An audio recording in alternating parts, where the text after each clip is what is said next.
When I was 17 years old, I lived in a rural area in England. It was a small village, if you could even call it that. There were just a few houses and a small store. The closest school was in the next town over, and it was over a half hour away, so every morning I would have to get up at 6 a.m. to catch the bus.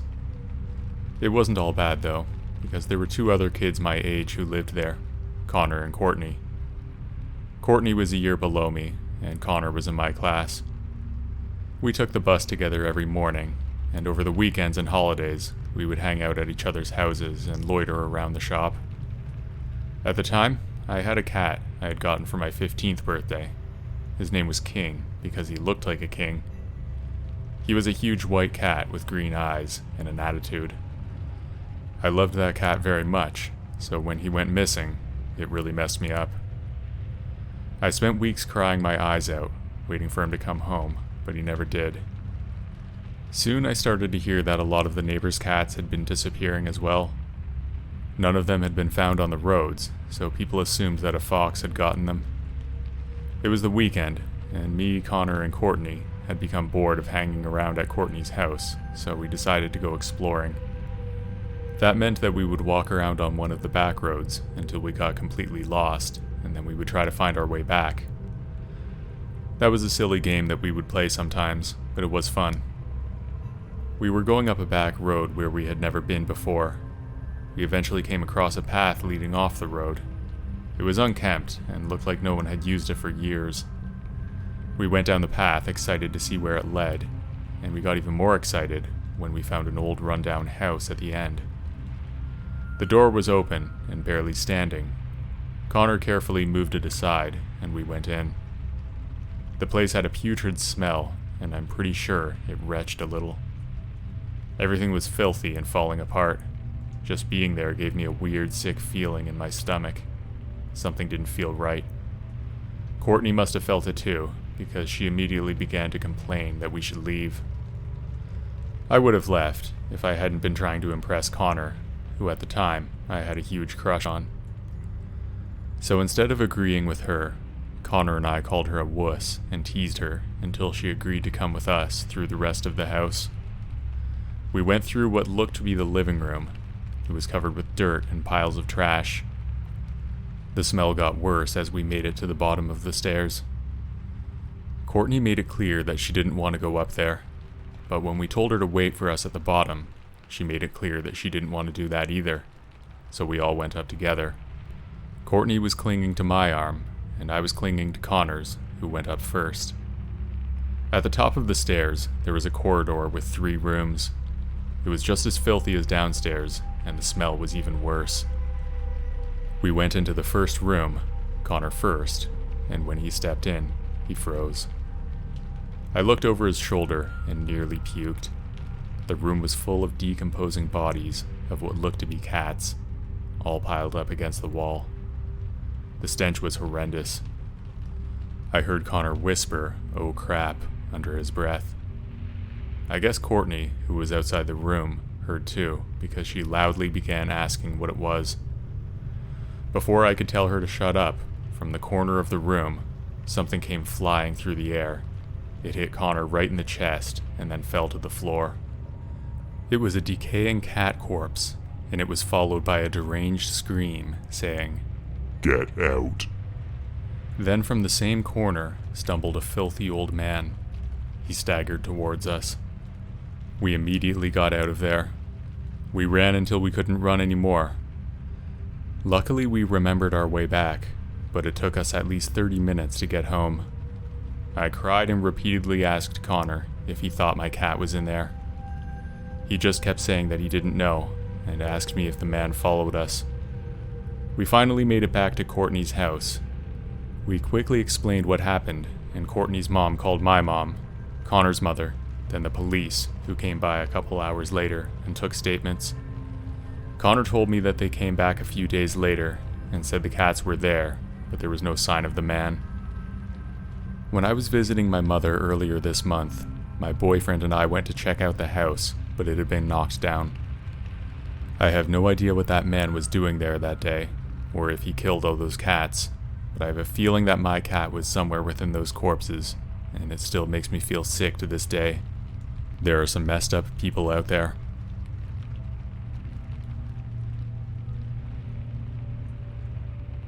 I was around 16 at the time, and I was attending a new secondary school. During my early days there, I met a rather charming guy, who we'll call Jacob. Even though Jacob was quite endearing, he seemed to show an unsettling amount of quirkiness. Not the quirkiness that you'll see in those nerdy people who are into Marvel comics like me, but the type that will make you think that this particular person could be a potential serial killer. Being the pushover and overly friendly person I was, I put that aside and became friends with him.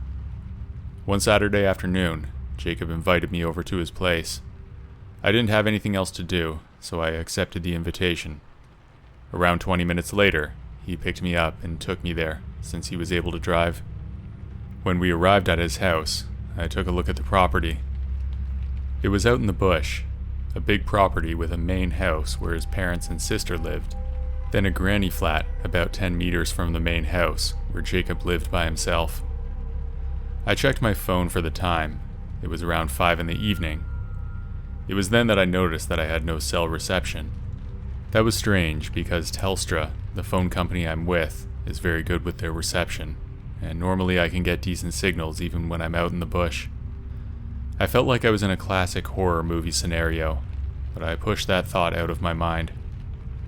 Once we were in his place, we went to the kitchen/living room. He went off to have a shower. As I heard the water flowing in his bathroom, I decided to do a little bit of snooping around. Nothing too privacy invading, just to look at the decor in his place and see what his room was like. In the midst of my snooping, I saw various things. His old jersey from when he used to play rugby, a few paintings he did, since he's an art student, and a photo booth style photo of him and what looked like an ex-girlfriend. The creepy part, though, was his room. I stepped into his bedroom. At first it seemed normal. There was a bed with a nightstand, a desk with a high-tech computer and camera, stuff like that. But as I looked closer, a half-open drawer in his nightstand caught my attention. When I looked into the drawer, I noticed something that raised red flags. A big, sharp butcher's knife, rope, handcuffs, and a bottle of something that I couldn't identify. I tried to brush it off, but something in me knew that there was something really fishy going on here. Shortly after that, I heard the shower turn off, so I scurried back to where I was sitting before he had the shower and acted like I was trying to get reception on my phone. He came out of the bathroom, dried and dressed. He made an amusing remark about the reception here. Then he walked up behind where I was sitting and unexpectedly hugged me, then scooped me up bridal style and carried me into his bedroom. These sudden actions made me have a mini anxiety attack, and I was a little bit fearful for my life. After he placed me on his bed, Jacob proceeded to go to the tripod next to his desk and prop his camera up on it, then directed it towards me. That made me want to get out of there fast. My heart was pounding in fear. I thought he was going to do something to me and film it all on camera to put it on the deep web, since he told me he visits it sometimes. I quickly took out my phone and pretended to read a text from my mom saying that I needed to come home right away. I lied to him and told him that my mom was coming to pick me up. Then I apologized for my unforeseen leave and bid him farewell before I rushed off his property. When I was 1 or 2 streets away, I had reception, so I called my next-door neighbor to pick me up since my mom was out of town that night. Once my friend got there, I told her some made-up story of why I was there, and then she took me home. Ever since that incident, I was scared of Jacob, and I tried to avoid him from then on. After he graduated, I blocked him on all contacts and never talked to him again. That night was the most fearful night I've ever experienced. Because of that, I'm more careful of who I spend time with, alone.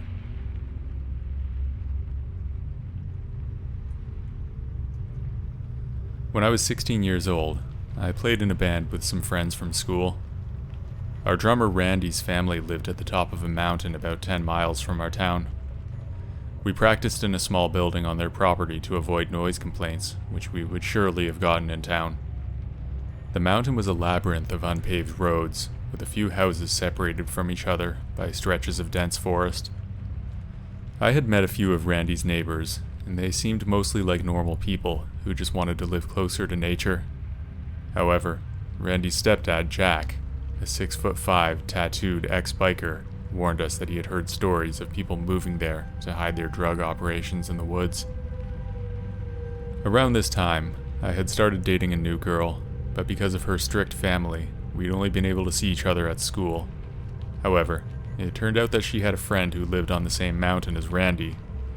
She decided to sleep over at her friend's house on Friday so that we could come over and see her after practice. I passed the directions she gave me on to Randy, and while he seemed uncertain about them, he agreed to help me find the house.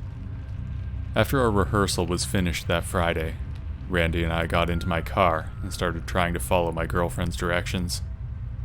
After the first couple of turns, we were on a road lined with tall trees that completely blotted out the moonlight. We were supposed to turn off the road somewhere, but between the darkness and my girlfriend's vague directions, we had no idea which of the several narrow paths leading farther into the woods was the right one. After a few minutes, we decided we must have missed the road, so I turned around at the first house I saw to take another look. Once again, we couldn't decide which road was the one we were looking for. We didn't want to take a wrong turn and end up in the middle of someone's property in the dead of night, so we turned around at another house to make one more pass. It wasn't long after that I glanced in my rearview mirror and saw a pair of headlights quickly closing in, much more quickly than was reasonable on this rough dirt road in the pitch blackness. I mentioned it to Randy, but he waved it off. Probably just some crazy guy, he said, not exactly easing my nerves. Just let them pass, he added.